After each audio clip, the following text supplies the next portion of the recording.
My guest is Gabby Okyere Darko. I'm not going to ask him about the role that the people attribute to him as Prime Minister because we spoke about it in the last interview. However, your cousin is the president, Nana Akufo Addo. He's in his last year. Talking to him, what is his feeling like? What's his mood like? Does he feel he has fulfilled the things he came into office to do? He came with a lot of hope for the nation. You talk to him. Does he feel he has delivered what he really wanted to do? I think if you consider the challenges of leadership, the challenges of managing an economy such as ours, and those challenges being compounded by the global challenges that faced him, I think I won't even talk about Akufo Addo. I think when Ghanaians sit back and analyze his period after he's gone, they will appreciate the Akufo Addo presidency. You see, when you are in there, you can't really see it that much. But let me try and take a few sectors. Health. I can say boldly, based on numbers, that in the Fourth Republic, no government has been able to do the kind of things that we have witnessed under an Akufo Addo presidency. And it's on 3-4 fronts within the health sector alone. Health? Yes, health. Okay. In terms of facilities. Physical infrastructure? Yes. In terms of that amazing thing that Kufuor built, the National Health Insurance Scheme, where he has taken it. In terms of personnel, over the last 7 to 8 years, over 202,000 people have been employed in the health sector. We have nurses who have not been posted, haven't finished school for years. I'm making a point. In 2014, 2 years after we discovered oil, we had junior doctors, over 95 of them. They were not paid for a whole year. And when eventually they paid them in 2015, they paid them for 1 month. This was a couple of years after they discovered oil. All right? Look at how many doctors have been employed over the last few years. I believe about 22,000. Okay? Nurses, about 165,000 or so. Okay, so my point is that the expansion that we've seen in the health sector, in terms of access to health, in terms of personnel, in terms of even remuneration. Look at education. Before you go to education, so you say physical infrastructure and health. Yeah. What are you pointing to? Oh, there are so many polytechnics that have been built. Polytechnics? Polyclinics? Polyclinics. The Labadi one.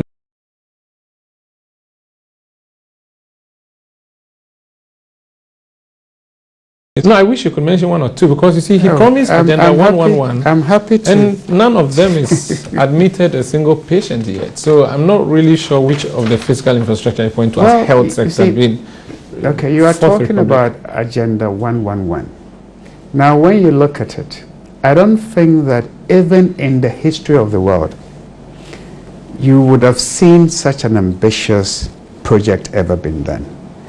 Almost 90 of them are 65% completion. 111 hospitals. And why did he settle on Agenda 111? Because he realized during COVID that there are districts in this country, they didn't have access to health. Okay, so I can mention. But going with the ambitious 111, that's like biting more than you can chew. They have constructed and equipped 10 polyclinics in the central region. Jumaku Besiasi, you asked me to mention a few. Yes. Gomwa, Jiromampong, Berewa, Echisunkwa, Pimpong, Eja, Dramra, Mankrom, Akufunde, Ekumfina, Kukwa, and Gomwa Potsin. I hope I mentioned them properly.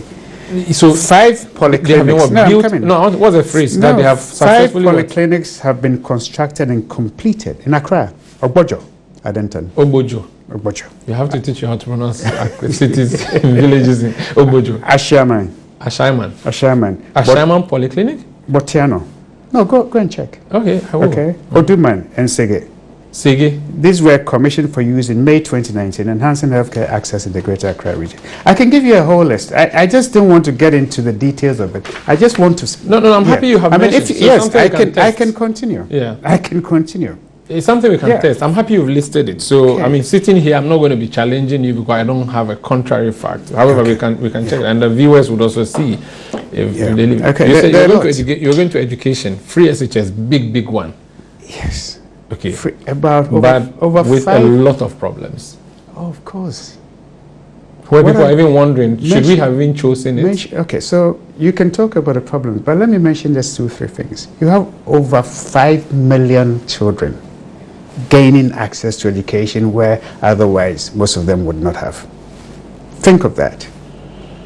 You talk about a lot of problems. First of all, they are...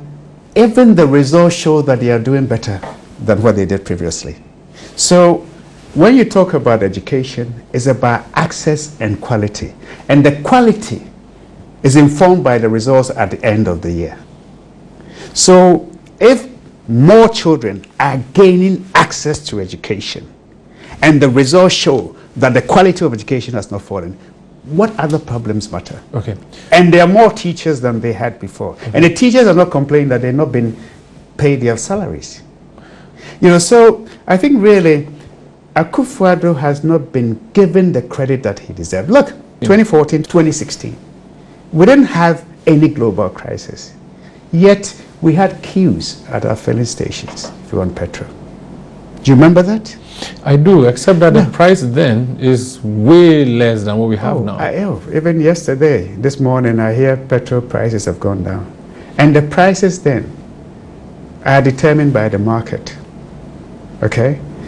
I can tell you, that in 2015, 2016, go and ask Ghanaian barbers, go and ask seamstresses, hairdressers, coastal operators, hoteliers. Hotels were refusing to accept people because they could not afford to turn the lights on or their generators. Okay? People were working and using most of their salaries to pay electricity bill, to keep the generator on. All these things happened, even though there were no global crisis.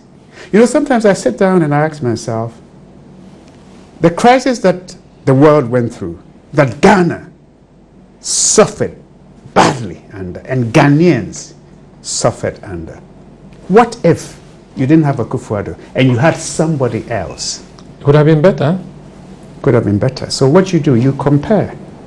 You compare what happened maybe in 2014, 2015, where we were forced to go to an IMF bailout when we didn't have a global crisis. Compare that. 2-3 years, we added the income from oil. And 3 years after, we were going to an IMF for a bailout when there were no global crisis. So if you want to compare, then maybe you are talking about a leader that we are yet to see.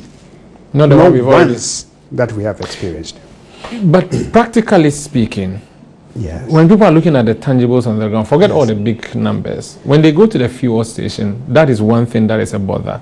When they go to the Forex Bureau, for those who want to import goods and need a dollar, it's a big issue. You promised that you'll fix it. Your party. The party that I support. Your party promised to fix it. Okay. You have not fixed it. What you have done is a far cry from what you promised. You know, I don't... You see, the easiest thing to do, you know, I love opposition politics. It's you can just pick what you want to criticize and criticize. Look, I do not think Bawumia or Akufo Addo will sit and say that they are happy with what is going on. Okay? And I spend a lot of time in England. And we all have friends and families across the world. They will all tell you that they've gone through the most difficult period since perhaps some of them traveled there 30 years ago. So it happened globally. But what you are seeing internationally and what you are seeing in Ghana is that things have begun to normalize. You know, people have struggled over the last 3 years. There's absolutely no two ways about it. It's called the cost of living crisis. And it's not peculiar to Ghana. Okay. But because of our vulnerabilities, it has hurt us most than many other countries. Not because of our recklessness. You can call it recklessness. That we have overborrowed. Let me tell you, if you want to look at the borrowing, okay, there are two things that you do. You either borrow or you raise taxes. There are two things. And sometimes... But you did both. No, I'm coming. Every government does both. You promised not to. Every government does both. Nobody promised not to. You told us you're moving us from taxation to production and that borrowing was too much under Mahama. You moved the figure to exponential numbers. And the taxation has taken away the production we were hoping to see. You see, so look at it this way. When they came in, they cancelled, I believe, 19 taxes. Yes, they called them nuisance taxes. Nuisance taxes. And introduced boiler tax. Absolutely. They brought some taxes, they took away some taxes. Okay? At the end of the day, our debt level, which was maybe around 30 or something billion US dollars, have gone up to 3 billion. Okay? If you can compare it to 8 years before NDC John Mahama, our debt level was around 4 billion. By the time they left, it was over 20 billion, almost 30 billion. And now it's gone to 53 billion. But what you notice, and if you look at it from the mid-year budget review, okay, is that we have gone through the most difficult patch. And even when we're in the difficult patch, government was still able to pay salaries. Government was still able to keep students in schools. Government was still able to do the basic things that we needed to do. Okay? And now, even in election year, there's fiscal discipline that they haven't overspent. Okay.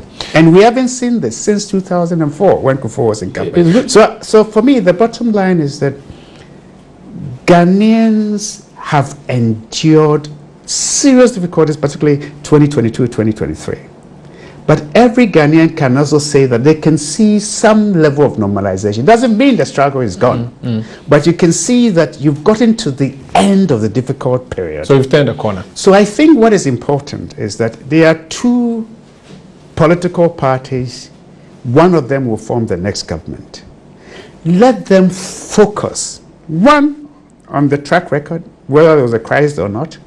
Two, on the promises that they are given, interrogate the promises. Three, on the personalities of those who say that they should be given the mandate. Let me come to the personalities. You are on record as having said that Professor Mills was going to be a Rawlings poodle. He was a vice president to Rawlings. Bawumia is a vice to Akufo Addo now. Is he going to be his own man? Would he be allowed to be his own man? But you answered the question yourself. That I described Mills. Professor Mills as a poodle. Was he Rawlings' poodle? When he had the opportunity. Was he Rawlings' poodle? I'm asking you. You answer me. No, you. I'm asking you. Yeah. Was he Rawlings' poodle? Oh, he said he was not. But was he? I don't know. No, please, tell the truth. Gabby, would Bawumia be allowed the room to operate outside Nana Akufo Addo? Even as vice president, he was allowed, or he has been allowed the room to pursue a vision, especially one of digitalization. And the thing is, what I see about Bawumia is that he is a problem solver. He sees a problem, and if he's given the space, and he was given some space by his president, and those things that he focused on, he brought solutions. Do you know why we didn't have crisis when we didn't have dollars to buy fuel? Gold for oil? Gold for oil. Still, the fuel price has gone up. Forget about the fuel price. Those are determined by international prices. He found a solution for that. And that's what you have to look at. You are looking at a leader, a man, even as vice president, when he was given the space, the areas that he operated in, he found solutions to problems that had been